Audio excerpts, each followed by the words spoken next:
టోటల్గా ఈ ప్రాజెక్టుకు సంబంధించి 87,000 కోట్ల రూపాయలు అదాని పెట్టుబడి పెడతా ఉంది గూగుల్ను తీసుకొచ్చేదానికి. This project is being developed by Adani. $10 billion ఖర్చు చేసి 87,000 కోట్ల రూపాయలు ఖర్చు చేసి గూగుల్ని తీసుకొచ్చే కార్యక్రమం జరుగుతుంది ఇక్కడ. The entirety of the project is being constructed by Adani. It is going to be the world's largest data centre. కట్టిన తర్వాత గూగుల్ క్లయింట్గా వాటిని వాడుకుంటుంది.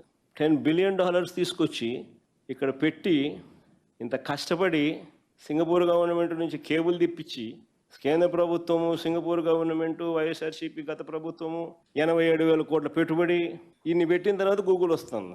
క్రెడిట్ అనేది ఎవరికి ఇవ్వాలా? వైసీపీ ప్రభుత్వంలోనే ఇది 300 మెగావాట్లకు సంబంధించి అప్పుడే బీజం పడింది. అప్పుడే గూగుల్కు అదానికి ఉన్న రిలేషన్షిప్ అప్పటి నుంచే ఉన్నది. అప్పుడే జగన్ ప్రభుత్వం, వైసీపీ ప్రభుత్వం సింగపూర్ గవర్నమెంట్కి లేఖ రాసింది.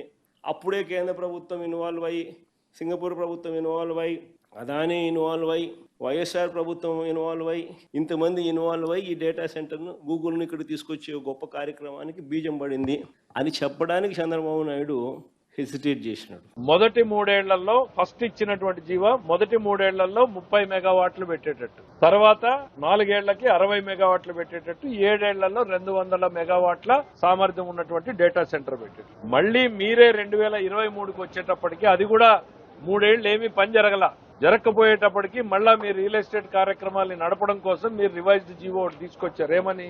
ఫేజ్ 1 ఫస్ట్ 3 ఇయర్స్ లో ఓన్లీ 10 మెగావాట్స్ కెపాసిటీ హైదరాబాద్ లో ఇప్పటికి 15 ఉన్నాయి, అన్నున్నాయి హైదరాబాద్ లో. దాన్ని ఫస్ట్ 3 ఏళ్లలో 10 మెగావాట్లంట, రెండో ఫేజ్ లో 20 మెగావాట్లంట 4 ఏళ్లకి, 40 మెగావాట్లు 5 ఏళ్లలో, 70 మెగావాట్లు 6 ఏళ్లలో, 100 మెగావాట్లు 7 ఏళ్లలో మీరు ఇచ్చింది. 24,000 అంటున్నారు మీరు ఆ డాక్యుమెంట్ లో మీరు రాసుకున్నటువంటిది 14,000. మొదటి ఇచ్చిన జీవోలో 24,000 అన్నారు, మళ్ళీ డైల్యూట్ చేసి 14,000 అన్నారు. ఇన్ని అవాస్తవాలు, ఇన్ని అసత్యాలు ఎవరిని మోపి పెట్టడానికి జగన్మోహన్ రెడ్డి గారు? జీవో కాపీలన్నీ మీకు సాఫ్ట్ కాపీ ఇస్తున్నాం. ఇవాళ మెయిన్ తీసుకొచ్చింది నేరుగా గూగుల్ తో డైలాగ్ ఓపెన్ చేశాం. చంద్రబాబు నాయుడు గారు 2019లో ఇచ్చినటువంటి అదాని అలాట్మెంట్లు కంటిన్యూ చేశారు. మీరిచ్చిన జీవోలో కూడా మా పాత జీవోఎంఎస్ నంబర్ ని రెఫర్ చేసి ఇచ్చారు. అదే అనడానికి మీరిచ్చినటువంటి జీవోలో కూడా పాత జీవోని రెఫర్ చేశారు మీరు. ఈ రోజుకి అదాని దగ్గర ఆ భూములు అట్లే ఉన్నాయి. అది వేరు. ఇవాళ మేము తీసుకొస్తున్నటువంటిది గూగుల్ సంస్థ నుంచి పెడుతున్నటువంటిది రైడెన్ ఇన్ఫోటెక్ అనేటువంటి వాళ్ళ అనుబంధ సంస్థ ద్వారా తీసుకొచ్చి ఫేజ్ 1 87,000 కోట్లు, ఫేజ్ 2లో 150,000 కోట్లు, మొత్తం 150,000 కోట్ల కమిట్మెంట్ ఇచ్చినటువంటిది.